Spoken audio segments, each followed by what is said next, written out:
Kesepakatan tadi sebenarnya kehadiran tim teknis atau dari PUPR sangat kita harapkan untuk menyampaikan paparan secara transparansi di depan kita semua, kegiatan yang sudah dilakukan, kemudian berapa dana kompensasi yang sudah terserap sampai hari ini yang sebenarnya akan menjadi titik kita semua bersama yang ingin kita ketahui.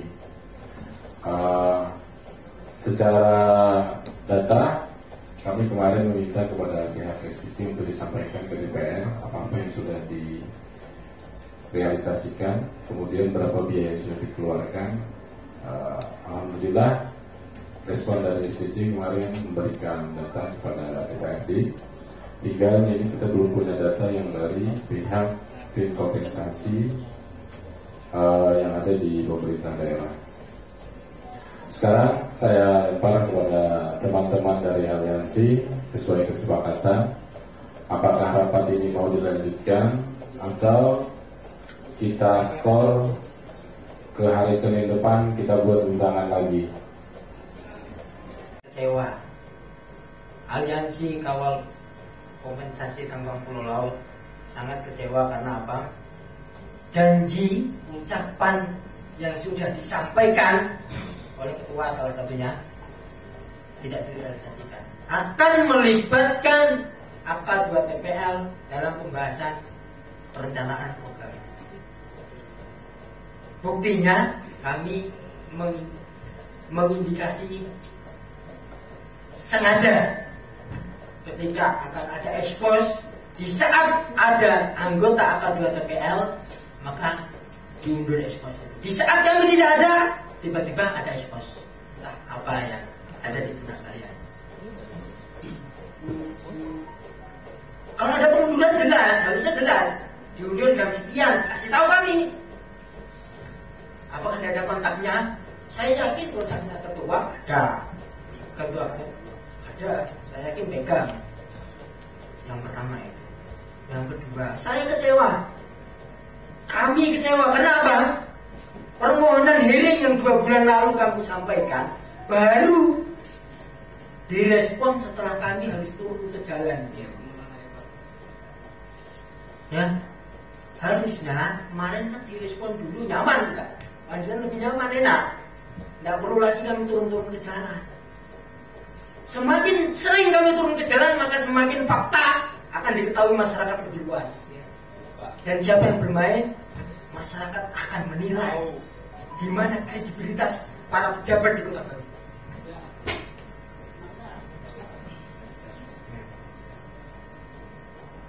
Yang ketiga, saya ingin tanya bagi yang menjadi tim teknis dalam perencanaan, atas dasar apa perencanaan itu disusun? Karena saya lihat skala prioritasnya nggak jelas. Hal yang menjadi hajat masyarakat yang lebih urgen ditinggal begitu saja. Sekarang saya tanya Bu di PUPR, rumah sakit itu terpikirkan nggak oleh PUPR?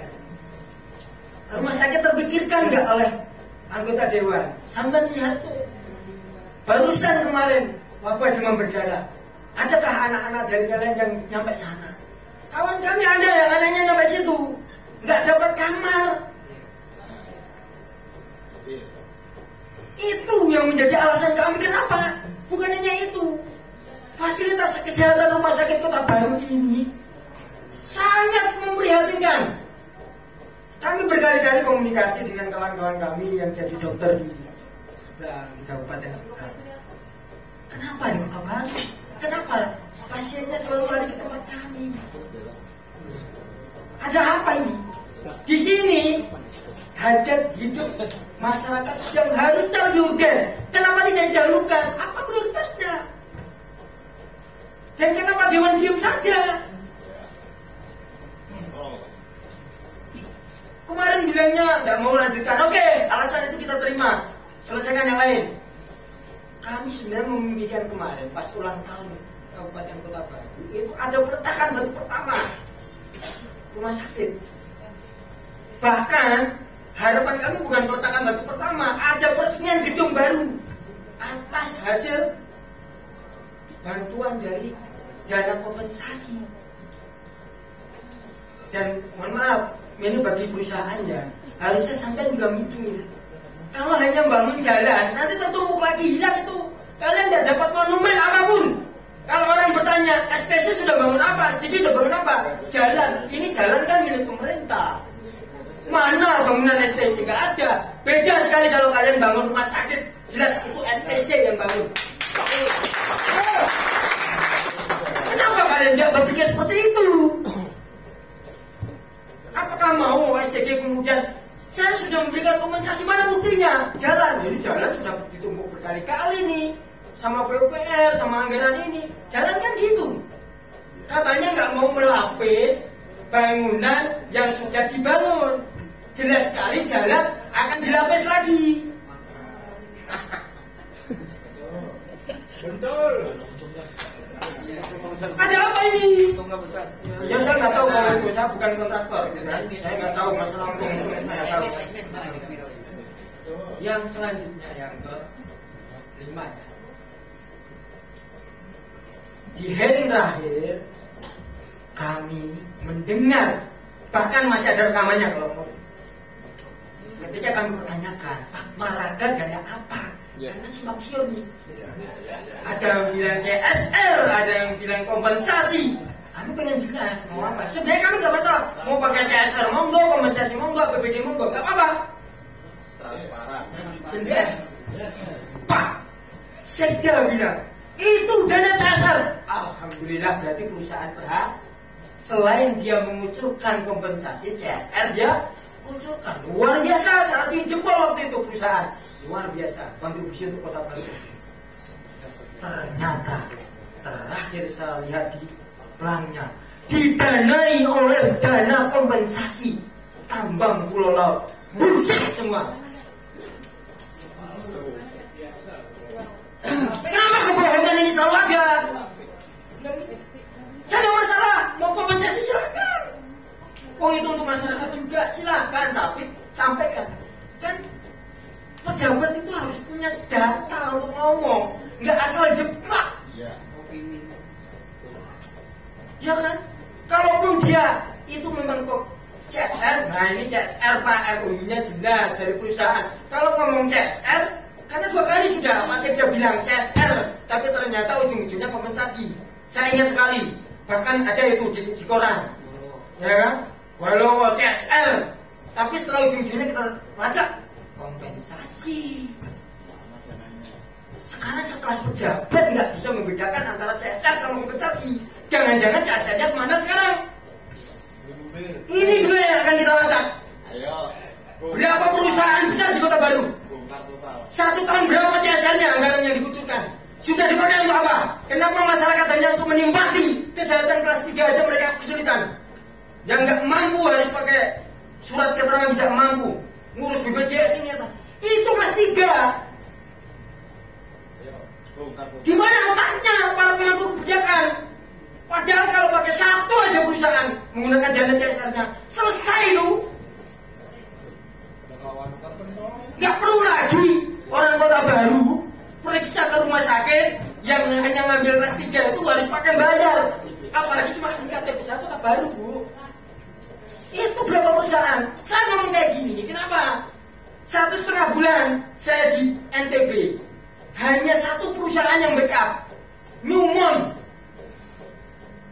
Nusa Tenggara Barat, pemilik rumah sakit kelas 3 gratis untuk siapapun, tanpa harus ada KTP-KTP-an. Terakhir, saya lebih minus lagi, ada orang meninggal cari ambulan. Ya Allah, susahnya. Orang mati nih, orang mati. Untuk pulang antar jenazah masih bingung. Kota Baru ini gimana sih?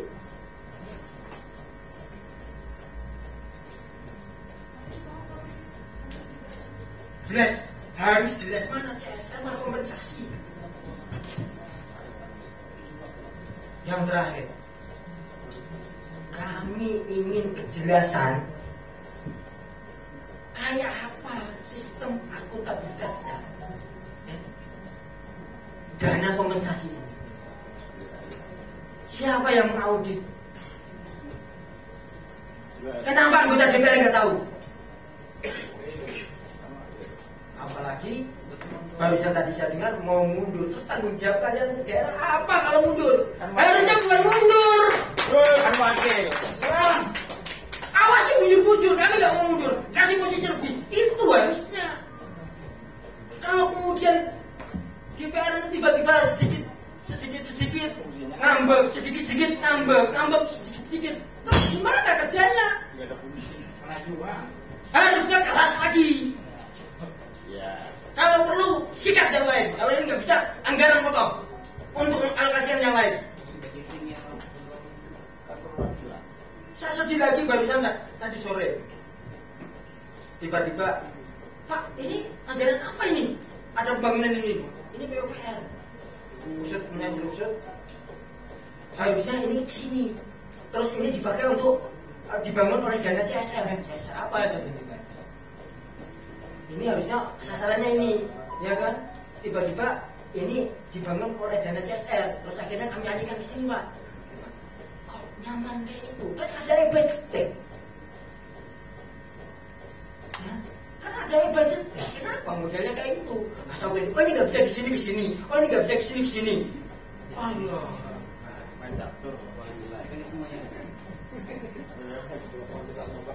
Bisanya kayak ini, mentang-mentang ada dana kompensasi nyaman-nyaman tunjuk, jangan kayak itu bisanya.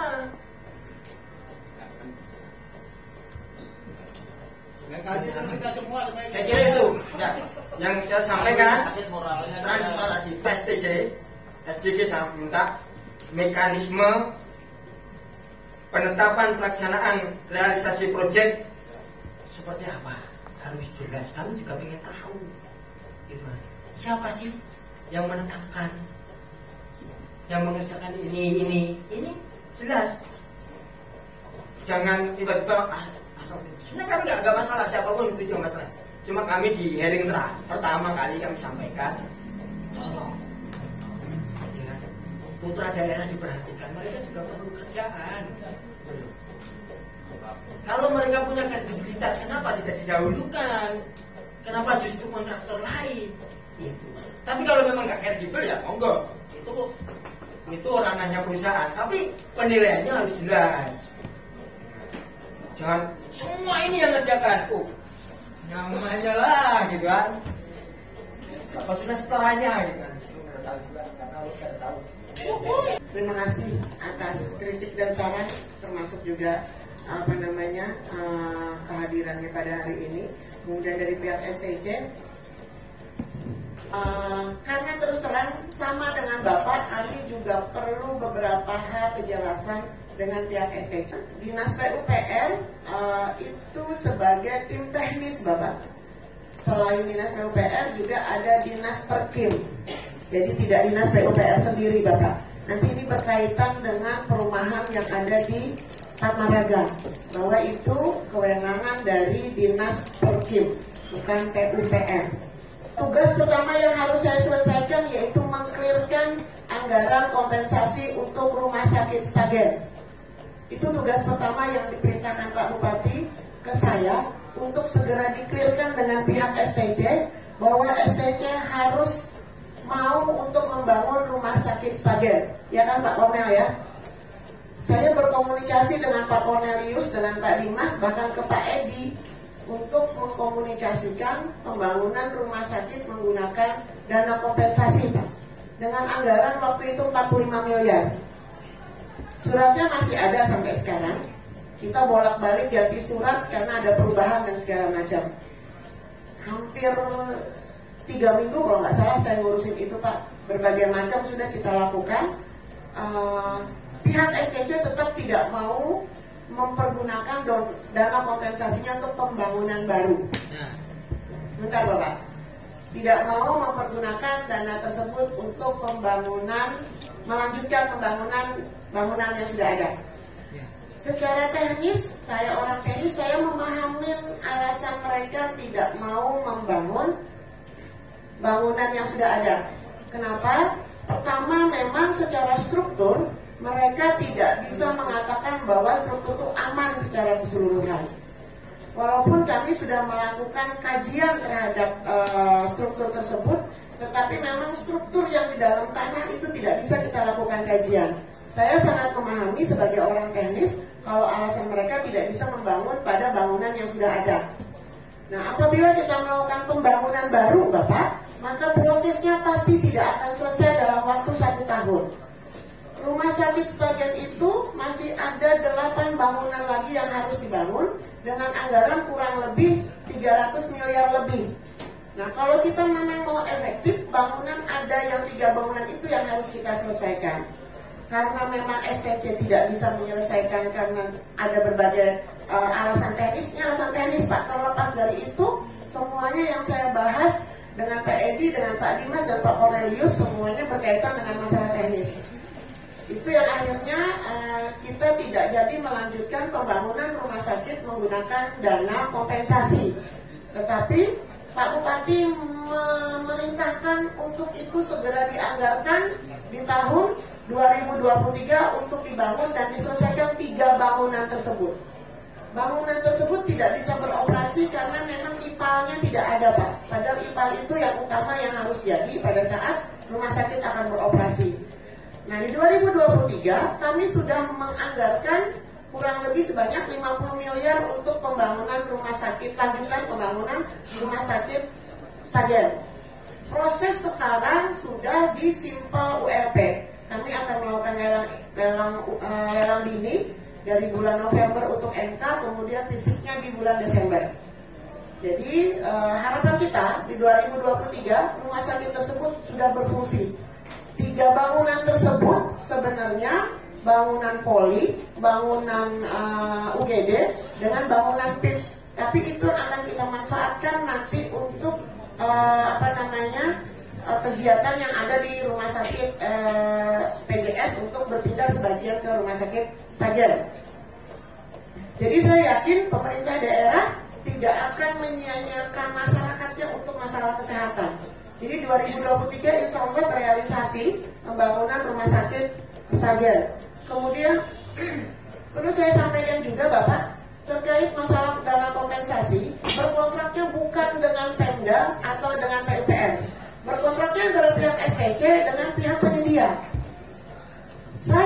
Kami sebagai bagian dari Pemda dalam hal ini Dinas PUPR, kami cuma berperan sebagai tim teknis Bapak. Itu pun tim teknisnya cuma berdasarkan SK saja. Secara aturan di dalam hukum yang berhak untuk menegur pekerjaan di lapangan itu adalah konsultan pengawas. Tetapi konsultan pengawas semuanya ada di bawah pihak STC. Kami cuman dalam hal ini kalau ada sesuatu kami mengumpulkan, kami memberikan masukan saja, tetapi itu tidak bisa kami menyatakan bahwa mereka harus terima dan segala macam. Nah, itu juga yang tadi saya rapatkan dengan kawan-kawan STC termasuk pihak ketiga. Prosedur itu yang harus kami sepakati Bapak. Kalau misalnya memang itu kegiatan nanti diserahkan ke Pemda Kabupaten Kota Baru, maka kami Dinas PUPR harus berperan banyak di dalam kegiatan tersebut. Karena secara kontrak kami tidak terlibat di dalam hal tersebut. Kami tidak bisa memutus kontrak orang, kami tidak bisa memberikan SP 1, 2, dan 3. Karena kami tidak ada di dalam kontrak tersebut. Itu yang perlu saya sampaikan, biar tidak ada kesalahpahaman di antara kami dengan bapak-bapak. Kemudian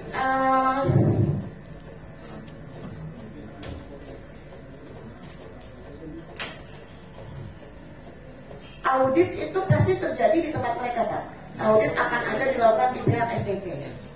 Kami Dinas PUPR dalam hal ini Pemda Kabupaten Kota Baru akan menilai pekerjaan itu sesuai atau tidak anggarannya dengan kontrak yang akan dihibahkan ke kita. Jadi pekerjaan itu pada saat selesai mereka akan menyerahkan ke pemerintah daerah.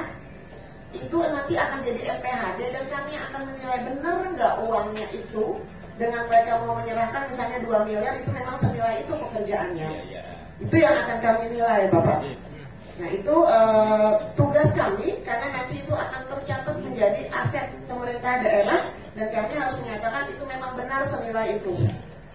Tuh, kemudian pembangunan rumah sakit tadi sudah saya sampaikan. Progres reportnya juga tadi sudah saya sampaikan juga, Bapak. Kemudian terjadi penyelewengan sampai sekarang. Secara teknis kami menyatakan tidak terjadi penyelewengan. Secara teknis, Bapak, kami secara teknis dalam hal ini, walaupun secara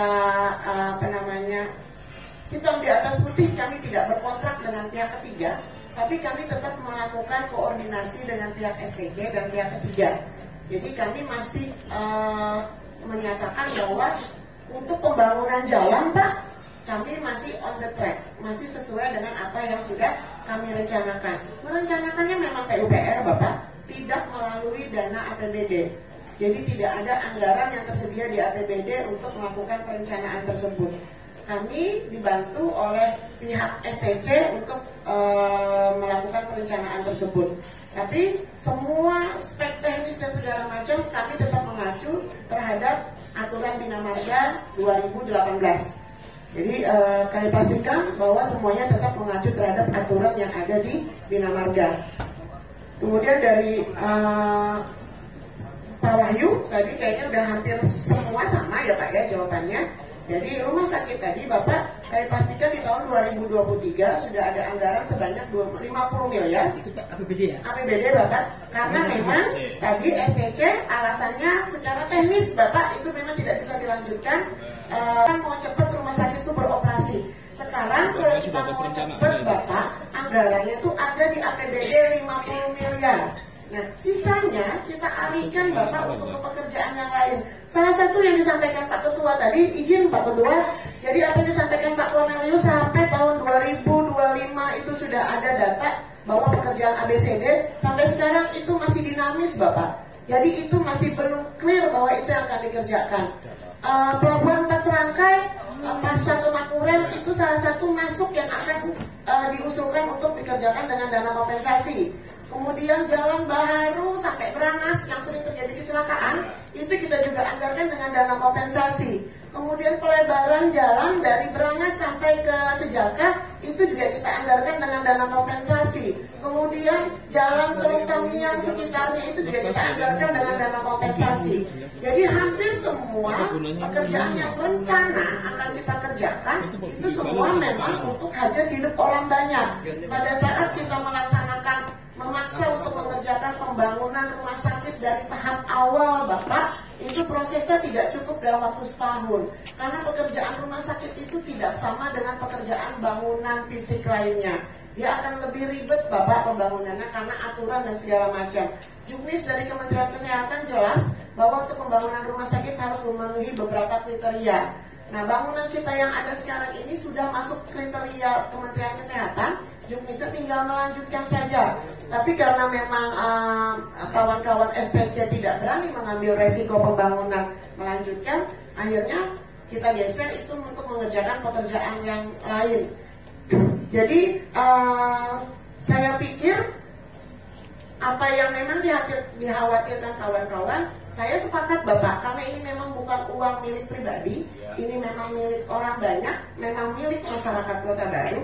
Kita sama-sama mengawal saja Bapak. Tapi saya pastikan untuk beberapa pekerjaan yang memang Dinas PUPR, saya bicara Dinas PUPR Bapak, karena memang ulun hadir di sini pekerjaan ada Dinas PUPR, saya pastikan progres yang sekarang berjalan, kemudian teknis yang sekarang berjalan, termasuk jaspek dan segala macam, itu sudah kita sesuaikan dengan apa yang menjadi aturan dari Kementerian PUPR. Jadi silakan Bapak berkomunikasi dengan kami. Tapi tadi kami juga rapat dengan pihak STC. Nanti mungkin disampaikan sama stafnya Pak Cornelius. Ada beberapa hal yang memang harus kami clearkan Pak dengan pihak STC. Waalaikumsalam warahmatullahi wabarakatuh. Yang terhormat Bapak Pimpinan, yang terhormat Pak Dewan, Sunat, Buka yang saya dan kasihin teman-teman dari ASN. Nah, terkait dengan transparansi tadi, yang dipertanyakan adalah dana-dananya sudah terrealisasi dan sedang berjalan. Artinya yang sedang berjalan dan sedang direncanakan. Garis besarnya kami program atau penentuan proyek-proyek ada di Pemda. Jadi kami dari pihak STC, manajemen STC itu menerima apa sih yang dikerjakan nantinya, baik dari proyek-proyek itu maupun dari anggarannya, Pak. Karena anggaran yang menetapkan dari Pemda. RAB perencanaan kita terima dari Pemda. Jadi kami tinggal melaksanakan, betul Bu Tuti tadi menyampaikan bahwa berkontrak itu dengan STC. Secara teknis tadi itu perencanaan dan RAB itu dari pemerintah daerah. Jadi apa yang ada tertuang di sana itu juga persis kita dapatkan dari Pemda. Jadi kami tidak menentukan anggaran itu, kita hanya punya uangnya, Pemda yang menentukan, proyeknya menentukan Pemda, anggarannya yang menentukan Pemda. Kami pelaksana, kami penyandang dana, dan pelaksananya pihak ketiga kontraktor. Ya. Jadi artinya kita monitor anggaran-anggaran yang sudah terrealisasi itu mulai dari tahun 2015. Itu nggak jelas. 2015 itu sudah terserap dana 43.646.316.000. Itu yang terserap di tahun 2015. 2016 23.175.000. Itu 2015 dan 2016. Sedangkan yang sudah terrealisasi, yang sudah selesai dikerjakan tahun 2021 itu Bolowo dan Mandala senilai 10 miliar. Bolowo 5 miliar, Mandala 5 miliar. Dengan kompensasi yang sedang berjalan saat ini, ada beberapa proyek yang diseberang sama proyek khususnya di dalam kota yang khususnya tadi menyampaikan infrastruktur memang penting. Ya. Jadi ada dana kompensasi yang sedang dikerjakan itu pembangunan rumah layak huni yang sudah disampaikan oleh Pak Tarani yang diperdebatkan saat dengan dana kompensasi itu sudah jelas. Yang kedua pembangunan kantor Kodim yang teman-teman semua itu kita sudah melihat bahwa kantor Kodim juga sedang berjalan. Ya, diharapkan tahun ini sudah bisa diserah terimakan. Tahun 2022 pembangunan klinik kesehatan Polres Kota Baru yang sekarang juga sudah mulai hampir selesai. Berikut dengan interiornya itu menyerap dana 3.055.000.000 yang klinik sama interiornya. 3 miliar. Lanjut peningkatan jalan akses rumah sakit Pratama di Sengayam. Ini sedang dikerjakan dan menelan biaya 11.880.000.000. Lanjut pembangunan ruas jalan akses objek wisata Gunung Mamaki yang sekarang kita sudah melihat dan kita sudah merasakan walaupun itu belum sempurna. Kita masih mau menyelesaikan sempurna. Itu menelan biaya 5.614.686.000.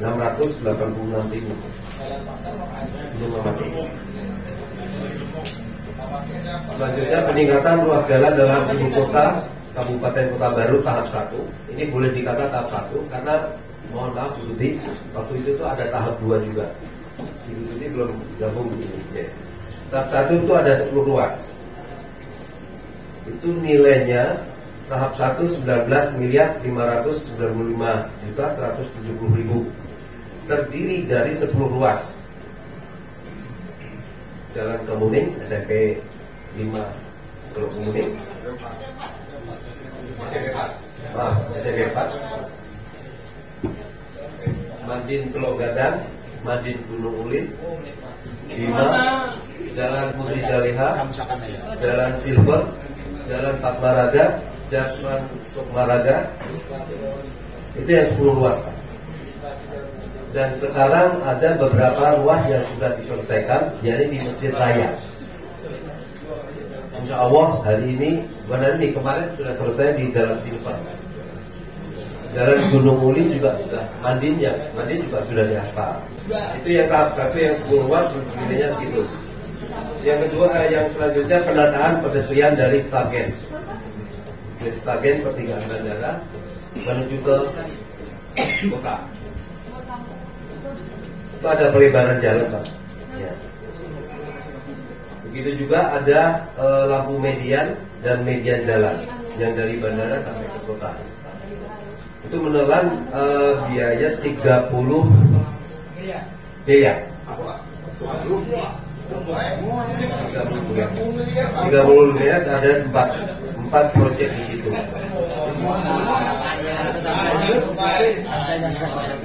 Selanjutnya peningkatan jalan Campa Jawa Sarangpiung yang Tirawan. Yang 4 item tadi apa kegiatan yang 30 miliar? 1. Penataan pedestrian dari Stagen sampai Kota Baru. Pelebaran nih, Pak. Pedestrian yang apa namanya? Trotoar. Ya. Yang kedua, peningkatan jalan dari Bandara Stagen ke Pertamina itu pelebaran. Dan aspal nanti.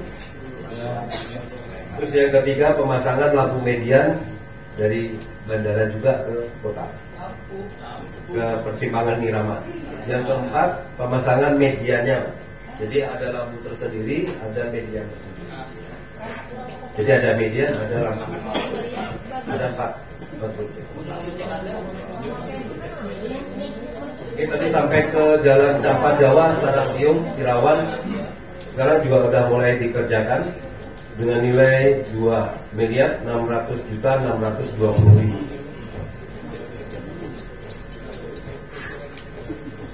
Yang selanjutnya sarana dan prasarana olahraga di Lanal Kota Baru.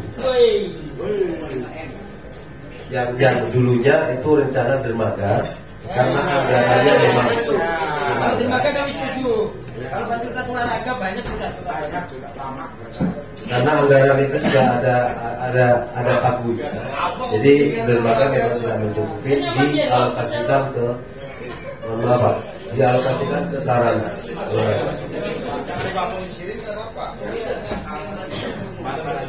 Oke, itu yang sedang berjalan, Pak. Yang belum berjalan, yang masih ada rencana, itu kami menunggu dari Pemda. Jadi jadwal penentuan proyek dari Pemda. Jadi total semua dana yang tersisa saat detik ini 511.373.207.200. Masih bisa, Mas. 300 miliar itu. Jadi itu sekian Pak Pimpinan. Ya, kita terbuka dengan anggaran-anggaran yang sudah terrealisasi, yang sudah dikerjakan dan yang belum. Betul kata Bu Ibu Tuti tadi, penentuan proyek itu dinamis, Pak. Yang saat ini saja, yang dulu ada jadwalnya, malah sekarang ada. Yang sekarang nggak ada, malah ada. Jadi kemarin juga mohon ke Ibu Tuti mulai membuat jadwal sampai 2025. Jadi belum kami terima, Ibu, mohon maaf. Jadi dana yang tersisa ini mohon dijadwalkan proyeknya mana saja dan anggarannya. Kami juga perlu siap-siap, artinya mempersiapkan dana itu harus mengalir memang betul-betul ke beberapa rumah sakit. Tadi betul dikatakan, jadi kita nggak kembali lagi ke lanjutan. Tapi memang manajemen waktu itu berkomitmen bahwa jika rumah sakit ada bangunan baru yang notabene adalah satu paket dengan rumah sakit itu, kami akan lanjutkan. Tapi terkait dengan teknis tadi yang dibicarakan Ibu Tuti tadi, tidak sekedar membangun baru, karena ada beberapa hal yang memang pemantangan lahan ini juga memang sulit. Ya.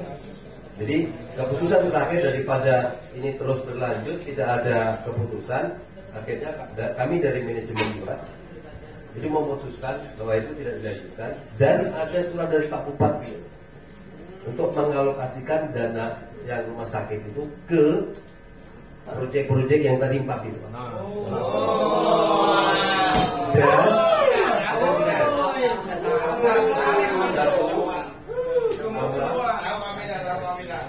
Dan tak kalah pentingnya tadi, dana itu dialokasikan juga dari Baharu ke Berangas, di mana kemarin banyak korban yang di Baharu.